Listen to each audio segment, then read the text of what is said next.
Good morning and welcome to the Queen's Curry Kitchen. You are in my kitchen in Queens where I make curry. My name is Nupur, Chef Nupur, whatever you want to call me. I'm the owner and the chef at Queen's Curry Kitchen, a plant-forward meal delivery service that runs in New York City, in Queens, and in parts of Long Island. I pride myself in making not only Indian food, but also a lot of Indian fusion stuff. And today we are going to make 3 or 4 maybe Indo-Chinese recipes. So this live is going to be a long one. It doesn't matter if you're hopping off, hopping on, whatever. There will be multiple dishes that I will make and I will walk you through everything. So Indian style Chinese is an actual genre by itself, which came about by the amalgamation of Chinese settlers who had settled in Calcutta after the collapse of the opium trade. And that's how this cuisine became super popular, all right? So what I'm going to do is I am going to use this wok. So let me just position my camera so you can see what is going on in here. Good morning to everybody that's tuning in. I'm going to be making, the items that I'm making today are a mixed vegetable fried rice. I'm also going to make a tofu with vegetable curry in a Szechuan sauce, not a curry, I'm sorry. A tofu with vegetable in a Szechuan sauce, and I'm going to be making vegetable Manchurian, and I will make a Mongolian lamb stir fry. Okay, so all of that is going on today. I have some friends that I'm cooking for. It's my day off, and they love for me to cook on my day off, because then I can cook in my home kitchen, and it's really, really fun. Okay, so we're going to start with the fried rice first, and I'm going to go through some basics when we make fried rice. If you're in the comments, you want to drop a hello, say hi, let me know where you're tuning in from. I am going to keep an eye on the comments, even though I'm focused on my camera and on my wok, because this cooking process is going to go very, very quickly. I've done all of the setup. If you really look at what my kitchen looks like, there is a mise en place everywhere. There are boxes and containers of vegetables that have been chopped up and ready to go. Okay, so for the fried rice, we're actually doing a basil fried rice, which is really very simple to make. I got my basil, I get fresh basil from my community supported agriculture, which is the CSA box from the Connected Chef. So here it is. I've washed it and cut it into chiffonades. That's ready. Okay. For fried rice, some basic things that you need to know is that the rice that you use for fried rice needs to be at least 1 day old, and it needs to be in the fridge. So whenever you go for takeout and you have extra rice, bring it home. Do not throw it. Bring it home and make the most amazing fried rice with this, okay? So we're going to start this by first adding our aromatics. I've added some oil to the pan. Don't be skimpy. This is my wok. It's broken and busted, you can see, but it's so well seasoned that I have a very hard time letting it go, okay? So we're going to start with our aromatics. We're going to do our garlic, a little bit of ginger, and my crushed red pepper flakes. I'm going to start with that. This is a very basic fried rice that you can make easily at home.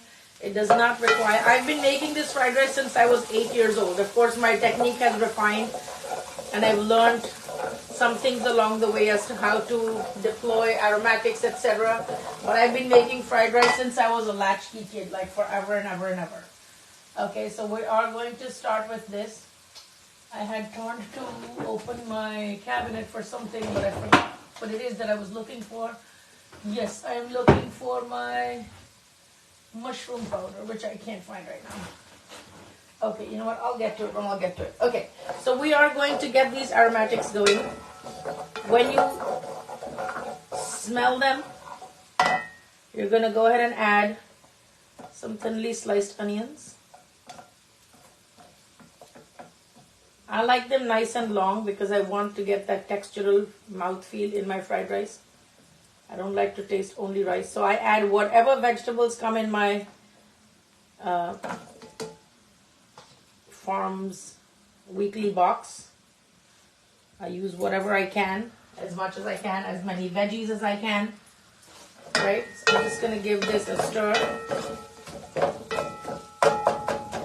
The flame is on high at all times, right? If you like to eat a hibachi rice, or if you like to eat fried rice from your favorite takeout place, try to make it at home once. I promise you, you're gonna absolutely fall in love with it. It's just so simple. I don't have any peas to this. I'm gonna use some frozen corn. Along with this, I'm gonna use bell peppers. I'm gonna use cabbage, purple cabbage, Brussels sprouts. Whatever I have, I'm gonna use it, okay? So I might do 3 or 4 different live streams so that I'll be able to cover all the dishes that I'm making. So we're just gonna leave this onion here and we'll allow it to char for a little bit. No rush there. The more your food is in contact with the surface of the wok, the more flavor you're going to get. I'm going to be using 2 woks to make all these dishes, so that's why I started out with the fried rice, which is the driest dish of them all. After which I'm going to move towards making dishes that have sauce, so then I won't be able to make the fried rice. Also, it's going to create a nice seasoning around my wok. I'm not going to wash it. My non-vegetarian dish, which is the Mongolian lamb stir fry, I'm going to make all the way in the very end, okay? So be with me here, don't go anywhere. The seasoning that we're going to use, we are going to use a Chinese 5-spice powder. This is very easily available in any Asian supermarket. We will use just a tad bit of soy sauce, salt and pepper of course. I will use a dash of sriracha just to give it that heat kick. At this time I'm also going to add a little bit of the basil that I chopped up. It's going to help to infuse the oil with the flavors of the basil. Okay, don't let the garlic burn. If the garlic starts to burn, that means you have to quickly move on to the next step. I'm going to add some celery. This also came in my farm box. A little green pepper, some carrots. I don't have carrots. I got butternut squash this week, so I'm just using that. But yes, carrots is the thing of choice. Right, give it a good stir. Then go ahead and add your cabbage. In this week's box, now last week we got a whole lot of Brussels sprouts, so I've just thinly sliced those Brussels sprouts. They're so nice and flavorful that I'm definitely going to use these. Now whenever you make a fried rice, always try to make it nice and colorful, because you do eat with your eyes first, right? If you eat egg, add egg at the beginning and then lift it out of the wok and keep it on the side and then add it back later. Some places also like to mix a raw egg into the rice and then stir fry it. So it's up to you. Whatever you find comfortable, do that. Okay, the heat is on high. Now I'm going to spread this out. We're not going to add any salt. The minute you add salt to fried rice, it's going to start sweating the vegetables and it's not going to be crunchy anymore. Now with Wok 101, push this to the back of the wok, right? Spread it out, let it come in contact with the wok so that the vegetables will continue to char, and I'm going to show you exactly what I mean. Just spread this out. And then this is the surface that we're going to work on. We still have a surface that is available to us. So in here we are going to add a little more oil, a little more garlic, give it a gentle stir, add in the rice. This is day-old rice. I'm using basmati. You can use boiled basmati, whatever you have. Don't feel shy, just use it. It's a great way to use up old rice, but also if I know that I'm going to be making fried rice, I make extra rice the day before. Okay, so this is all going to go in here. Remember, these vegetables in the back are still getting charred from your wok, so nothing changes. You definitely need to allow that to happen. If you feel like the heat is too much, then push the wok towards the back so that you'll get gentle heat on the vegetables and the rice will get most of the heat. If you want to cook the vegetables, pull it forward and let the vegetables char, okay? Now into this, I'm going to add a little bit of salt, pepper. Be generous with the pepper, white or black, whatever you want to use. A hint of Chinese 5-spice powder. And I'm going to add a pinch of garam masala, because this is Indian style, so we are just going to add a little bit of the garam masala. That's about it. a little hint of vinegar for the tartness.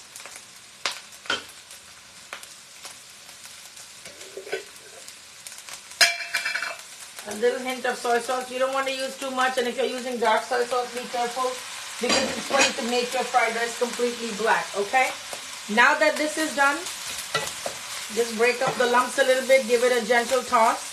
We've still not mixed the rice and the vegetables yet, okay? Because that's still doing its thing. Now into here, we are going to add some butter. If you go to any hibachi restaurant, you go to any of these takeout places, why the fried rice tastes so good is because it has copious amounts of butter. I'm using vegan butter, but you can use any butter of your choice. Okay, so put that in there. We are going to add in some scallions. I'm trying to look for my mushroom powder, which I don't know where it is. Jesus.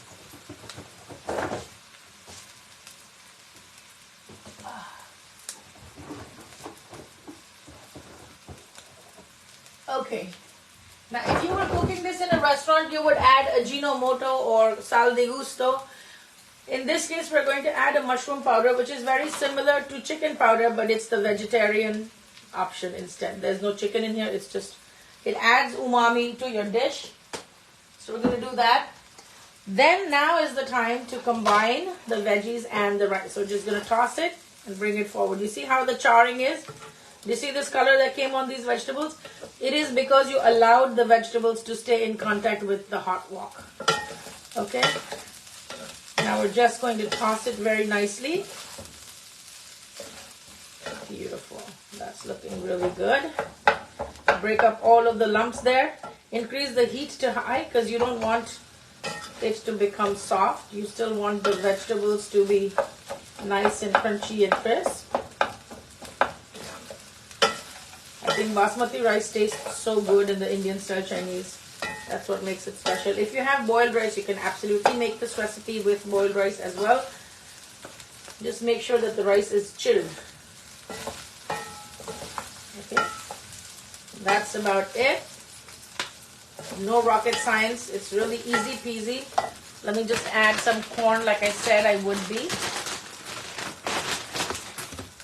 I am going to adjust all the seasonings. So just add a little bit of corn. And like I said, you eat with your eyes, so a little purple cabbage. And a squirt of ketchup. Yes, Indian style Chinese relies a lot on ketchup for the balance of the sweet and the tangy. So give it a good toss again. There you go. If you eat egg, just saute the egg, scramble it, and then put it on the side. And then add it back to the rice just before plating, okay? Don't overcook the egg because it shrinks up and then loses flavor.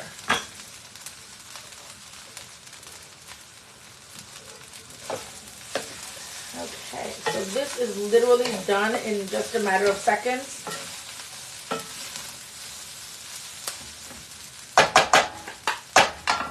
Now in goes the rest of the basil. It's so aromatic. I can smell it. It's just really, really quite aromatic. I'm going to taste this right now. Oh my God, so good. So the mushroom powder really adds one whole new level of aroma to this. Plus the basil, it's so fresh that you really cannot deny it. I'm going to add all of it, the rest of whatever I have. Yes, I've already prepped so that I could save you guys the time. I did prep before I started to cook. I've prepped all the bell peppers. I've prepped the onions. I've prepped the... I think with Chinese food which you make at home, the cooking process doesn't take as much as the prepping takes. So the mise en place takes a lot of time, but the actual cooking process goes rather fast. And it's quite common sense that, yes, we have to prep before we start cooking. But I don't necessarily like to hold anybody down for 2 hours. So the last thing that I'm going to add to my fried rice is going to be some roasted sesame oil. This is the thing that adds an expensive aroma to your fried rice, and it feels like it just came from like the top of the line Chinese restaurant. Okay, so that's what you need to do. Do it after you've turned off the stove. Do the finishing after you've turned off the stove.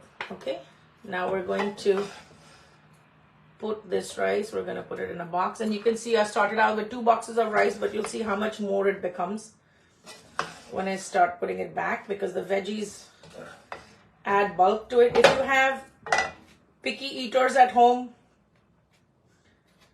hide everything in a fried rice and give them. I think that's the best trick. Okay, I have this. This is going to my friend's house. She is entertaining some guests today. I'm going to add some extra basil on top. Right? And with the warmth of the rice, the basil will continue to release its aroma. So this is here. It doesn't take that much time at all. If you're running out of ideas, oh, what am I going to do? I have all this rice left over. Don't throw anything away. Grocery is so expensive right now. Just do not throw anything away. Hold on to it and use it like this. You can add any vegetables that you have. There is no hard and fast rule. If you're trying to replicate your Chinese takeout place, then they only add carrots and peas. They don't add anything else. But I like my vegetable fried rice to be full of the goodness of vegetables, and that's why there's no set formula. I use whatever vegetables I have or whatever veggies I've got in my CSA box. If you have a community supported agriculture project where you live, then certainly consider getting your weekly veggies from there. The difference in freshness is just insane. It cannot be ignored. It's just absolutely no comparison at all.